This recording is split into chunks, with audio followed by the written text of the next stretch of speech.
datang di showroom Kawan Lama Cikarang. Ada yang bisa saya bantu? Oh ada, saya cari alat ukur yang berkualitas, ada nggak? Oh, kami punya Pak, Mito Toyo brandnya. Mari saya tunjukkan.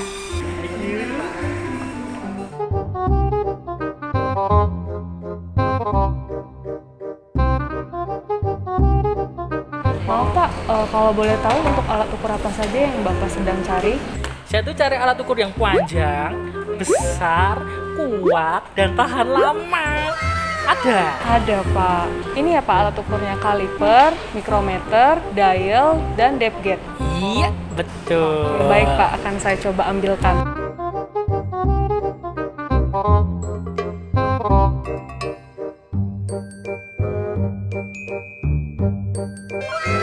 Wow, banyak ya? Ini Pak alat ukurnya. Jadi Pak, untuk alat ukur ini apakah ingin dikalibrasi? Apa itu kalibrasi? Kalibrasi? Bukan Pak, jadi untuk pengertian kalibrasi beserta manfaatnya akan dibantu jelaskan oleh teman saya. Halo, bertemu dengan saya Agus Nur Fitrianto dari Laboratorium Kalibrasi PT Kawan Lama Sejahtera. Laboratorium Kalibrasi PT Kawan Lama Sejahtera sudah terakreditasi oleh Komite Akreditasi Nasional dengan nomor LK066. Pada kesempatan kali ini, kita akan membahas tentang kalibrasi dan bagaimana cara mengkalibrasi beberapa alat ukur. Seperti yang sudah kita ketahui bersama, kalibrasi adalah suatu kegiatan untuk membandingkan alat ukur dengan sesuatu yang sudah diketahui besarnya nilai aktual. Kemudian, manfaat sendiri dari kalibrasi antara lain, yang pertama, sebagai jaminan mutu di dunia industri. Kemudian manfaat yang kedua, dapat mengetahui besarnya penyimpangan dari suatu alat ukur. Dan manfaat yang ketiga, sebagai jaminan hasil pengukuran yang bisa diakui di tingkat internasional. Kali ini kita akan coba mengkalibrasi beberapa alat ukur. Antara lain, ada depth caliper ukuran 150 mm, kemudian dial indikator dengan range 10 mm, kemudian ada dial caliper dengan range 150 mm, dan satu lagi kita akan mencoba kalibrasi digital offset micrometer range 25 mm. Penasaran bagaimana cara kalibrasinya? Yuk kita mulai aja. Untuk pertama, kita akan mengkalibrasi unit dial caliper menggunakan master caliper checker. Untuk titik ukurnya sendiri, nanti kita akan gunakan mulai dari titik ukur 20, 50, 100, dan 150 mm. Sebelum kita memulai kalibrasi, kita akan mengecek dari kondisi alat ukurnya terlebih dahulu. Antara lain, kita pastikan kondisi bodi dari alat ukur tidak ada masalah. Kemudian kita cek pergerakan dari dial caliper, apakah ada masalah atau tidak. Kemudian kita juga harus cek kondisi jauh dari caliper, offset jauh dan inset jauh. Pastikan tidak ada celah pada saat kita cek menggunakan cahaya. Selanjutnya, kita akan mengkalibrasi dari offset jauh dan inset jauh, di mana titik ukur yang akan kita ambil yaitu di titik 20 mm, 50 mm, 100, dan 150 mm. Untuk nominal pertama, kita akan mengukur pada ukuran 20 mm. Di sini kita bisa melihat bahwa penunjukan jarum dial caliper menunjukkan di angka 0. Setelah titik ukur 20 selesai, maka kita lanjutkan ke titik 50. Pada titik nominal 50 mm, bisa kita lihat bahwa dial menunjukkan ke angka 0. Kemudian kita lanjutkan di nominal 100 mm, didapatkan juga jarum bergerak ke angka 0. Kemudian kita lanjutkan terakhir di kapasitas maksimal dial caliper, kita dapatkan nilai sebesar 0 juga, dalam artian tidak ada penyimpangan. Sehingga dari keseluruhan range dari 0 sampai 150 mm untuk sementara bisa diambil kesimpulan bahwa kondisi jauh outside dari dial kaliper dalam kondisi bagus. Setelah kita selesai melakukan kalibrasi pada outside jauh dan kita sama-sama melihat bahwa kondisi dari permukaan outside jauh masih dalam kondisi baik. Untuk selanjutnya, kita akan mengkalibrasi pada bagian inset jauh. Untuk mengkalibrasi inset jauh, kita lakukan pertama di titik 20 mm. Pada nominal 20 mm, kita bisa lihat bahwa jarum dial menunjuk ke angka 0. Kemudian kita lanjutkan lagi ke titik 50 mm. Di sini dial menunjukkan angka 0. Kemudian dilanjutkan lagi ke 100 mm. Di sini dial menunjukkan angka 0 dan yang terakhir di posisi 150 mm. Kita lihat bahwa jarum juga menunjuk ke angka 0. Setelah kita selesai melakukan kalibrasi inside kaliper dan sama-sama tadi kita lihat bahwa penunjukan jarum dial kaliper tidak ada penyimpangan, sehingga sementara bisa kita ambil kesimpulan bahwa kondisi inside jauh dalam kondisi bagus. Untuk selanjutnya, kita akan melanjutkan ke proses kalibrasi digital depth caliper, di mana kalibrasi digital depth caliper ini nanti kita akan menggunakan master yang namanya depth micro checker dengan kelipatan 25 mm.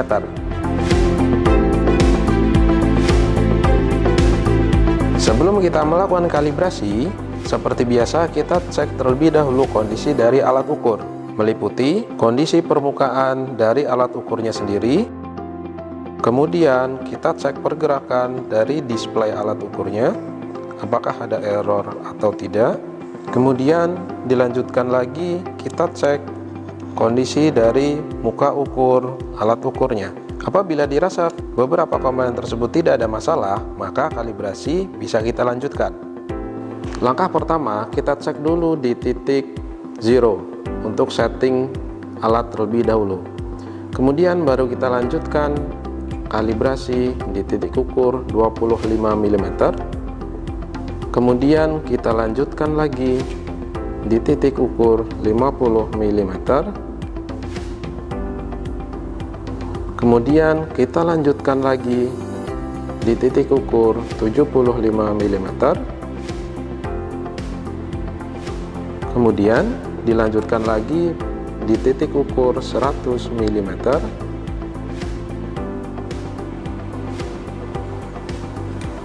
Dilanjutkan lagi ke titik ukur 125 mm. Dan yang terakhir, dikalibrasi pada titik ukur maksimum sebesar 150 mm. Setelah proses kalibrasi depth caliper selesai, maka kita bisa mengambil kesimpulan sementara bahwa hasil kalibrasi untuk depth caliper dalam kondisi bagus. Untuk selanjutnya, kita akan mengkalibrasi unit digital outside micrometer range 25 mm menggunakan gauge block grade 0 dengan alat bantu micrometer stand. Cara kalibrasinya gimana? Mari kita mulai. Sebelum kita memulai kalibrasi outside micrometer ini, kita terlebih dahulu cek atau periksa dari kondisi alat ukur sendiri, meliputi pergerakan dari spindle, apakah masih smooth atau tidak. Kemudian dilanjutkan dengan pengecekan dari reading unitnya, apakah muncul error atau belum. Kemudian kita juga cek dari kondisi permukaan anvil dan spindle. Dari kondisi permukaan anvil dan spindle, kita cek apakah ada baret atau karat yang terletak di permukaan spindle dan anvil.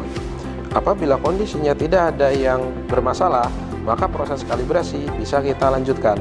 Untuk selanjutnya, kita proses kalibrasi. Proses kalibrasi ini kita membutuhkan micrometer stand untuk menahan dari outside micrometers itu sendiri. Kemudian, di sini kita akan menggunakan gauge block jenis grade 0 dengan ukuran nominal 5,1 mm 12,9 mm, 17,6 mm, 22,8 mm, dan 25 mm. Untuk kalibrasi offset mikrometer, kita pastikan dulu kondisi dari reading unitnya masih zero. Pertama, kita gunakan thimble. Kemudian setelah menyentuh dari permukaan anvil, kita gunakan ratchet. Fungsi ratchet ini untuk menyamakan penekanan pada saat proses pengukuran. Di sini kita bisa lihat bahwa hasil setting zero dari spindle dan anvil masih menunjukkan nilai 0. Dengan kondisi seperti ini, maka proses kalibrasi bisa kita lanjutkan. Kali ini kita akan menggunakan ukuran gauge block dimulai dengan nominal 5,1 mm. Caranya, kita masukkan bagian tengah gauge block, kemudian kita rapatkan permukaan dari spindle sampai menyentuh, dan gunakan ratchet untuk mendapatkan nilai hasil kalibrasi. Setelah selesai, kita lanjutkan dengan nominal gauge block 12,9 mm.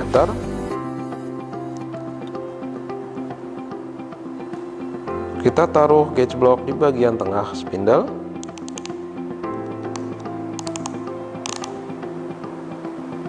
Kemudian kita lanjutkan dengan ukuran gauge block 17,6 mm.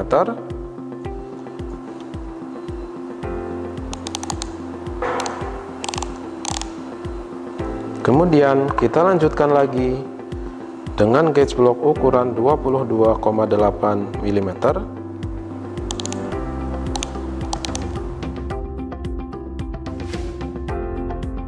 Dan yang terakhir, kita gunakan ukuran gauge block dengan nominal 25 mm.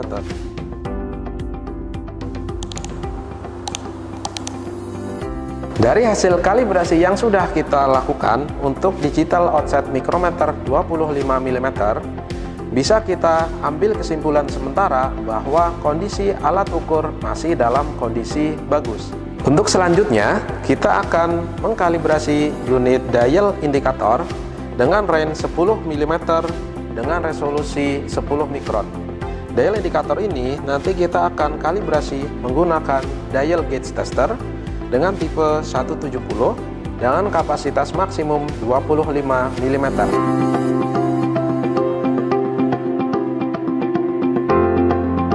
Sebelum kita melakukan kalibrasi untuk dial indikator, kita pastikan dulu kondisinya masih bagus.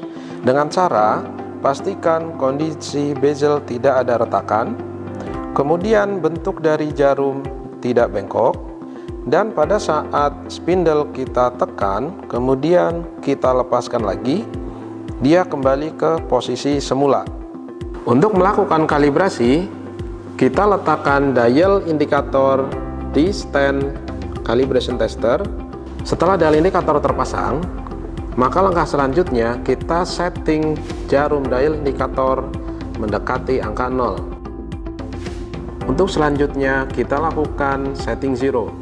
Caranya, kita lepaskan micrometer head dari calibration tester, kemudian kita sentuhkan lagi jarum dial indikator ke angka 0. Selanjutnya kita cek penunjukan dari jarum calibration tester, apakah dia menunjukkan angka 0 atau tidak.